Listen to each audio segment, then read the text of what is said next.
ہمارے جو بڑے شاندار قسم کے دوست ہیں نا، شاندار، جن کا ادب سے نام لیتے ہیں، وہ عرب کے بادشاہ ہیں۔ ہم تو عرب خالی کہتے بھی نہیں، عرب شریف کہتے ہیں۔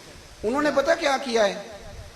انہوں نے اس طرح کیا ہے کہ جو کشمیریوں کا قاتل تھا نا، اس کے گلے میں میڈل ڈال دیا ہے۔ یہی کام وہ کرتے رہتے۔ انہوں نے پہلے انہیں بلا کے مندر بھی بنوائے تھے، ہمیں کوئی شکوہ نہیں، ان کی زمین ہے، اللہ تعالیٰ توفیق عطا کرنے والا ہے۔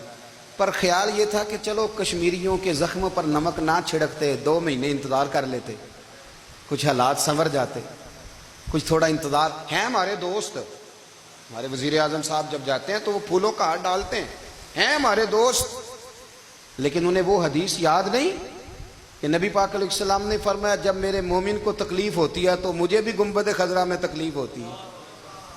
انہیں نہ کشمیریوں کا خون یاد نہیں آیا، انہیں برہان وانی کی کٹی ہوئی لاش یاد نہیں آئی، انہیں 30,000 بیوہ عورتیں یاد نہیں آئی، 30,000 بیوہ عورتیں جن کے سہاگ اجڑ گئے، اور انہیں 1.25 لاکھ یتیم بچہ یاد نہیں آیا جو یتیمی کی زندگی گزار رہا ہے، اور اس کے باوجود بہت بڑے ذمہ دار ہیں وہ۔ مجھے پڑھ لینے دو آج احمد فراز کا شعر۔ وہ ہمارے مکتب کوئی ایسا نہیں کہ وہ مولوی تھا، وہ غیر جانبدار تھا، پر مجھے آج پڑھ لینے دو اس کا شعر۔ ایک کلیجے کا درد ہے، پڑھ لینے دو۔ اس نے کہا تھا کہ پڑھتا ہوں تو کہتی ہے یہ خالق کی کتاب ہے، مثل یہودی یہ سعودی بھی عذاب، اس قوم کے بارے میں کیا لکھوں فراز، کعبے کی کمائی سے جو پیتے ہیں شراب۔ میں خیال نہیں آیا تمہارا صرف دین یہ ہے کہ قبریں گرا دو، مزارات گرا دو، فقط یہ دین ہے؟ کوئی نبی پاک کے روزے کی طرف منہ کرے تو اسے مشرک کہو، یہ دین ہے؟ اس کا نام مذہب رکھا ہے تم نے۔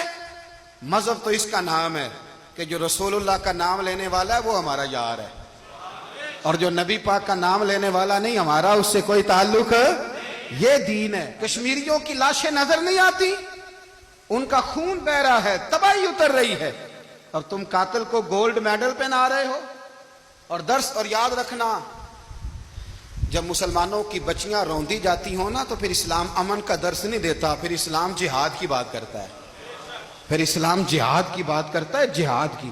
وہ قومیں غیرت مند نہیں ہوتی کہ جن کے گھروں میں آگ لگی ہو اور وہ غیروں کو ہار پہناتی پھریں۔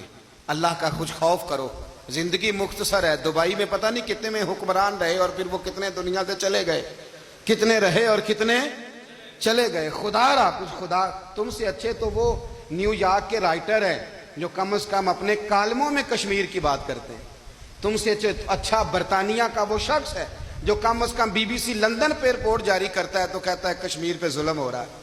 تم سے تو وہ اچھے رہ گئے۔ تم نے بات کرنا تو دور کی بات، تم نے دشمنوں کے گلے میں ہار پہنانے شروع کر دیے۔ کل جب پوچھیں گے بلا کے تم کو اپنے سامنے، کیا جواب جرم دو گے تم خدا کے سامنے؟ بڑی تکلیف ہوئی، بڑی تکلیف ہوئی۔ وہ نا منصور حلاج کو پھانسی دی جا رہی تھی تو حضرت جنید بغدادی بھی آ کے دیکھنے لگے، تو منصور حلاج کہنے لگے بابا سارا زمانہ دیکھے پر تو نہ دیکھ، سارا زمانہ تماشا دیکھے انہیں تو پتہ کوئی نہیں نا، تو نہ دیکھ۔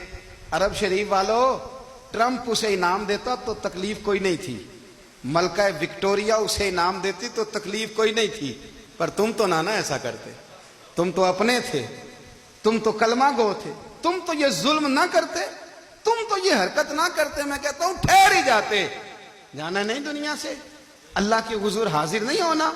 جب رسول اللہ قبر میں آئیں گے تو کیا جواب دو گے؟ خدا را حضور نے فرمایا تھا گناہ روک نہیں سکتے تو دل میں ہی برا جان لو۔ ذالک اضعف الایمان، یہ کمزور ایمان ہے، کم از کم اتنی حد تک تو آ جاؤ، دشمن سے گلے تو نہ ملو۔ خدا را سمجھیں، ہمارا پہلا تعارف یہ ہے کہ ہم رسول اللہ کے غلام ہیں۔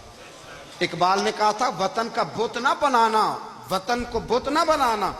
اقبال کہنے لگے ان تازہ خداؤں میں بڑا سب سے وطن ہے، جو پیرہن اس کا ہے وہ مذہب کا کفن ہے، اس لیے کہ بازو تیرا توحید کی قوت سے قوی ہے، اسلام تیرا دیس ہے، اسلام تیرا دیس ہے، کیونکہ تو مصطفی ہے، تو نبی پاک والا ہے، مصطفیٰ والا، اسلام تیرا دیس ہے، تو مصطفی ہے۔ امریکہ میں جو مسلمان رہتا ہے ہمارا بھائی ہے، اور پاکستان میں جو مرزائی رہتا ہے اس سے ہمارا کوئی تعلق نہیں ہے۔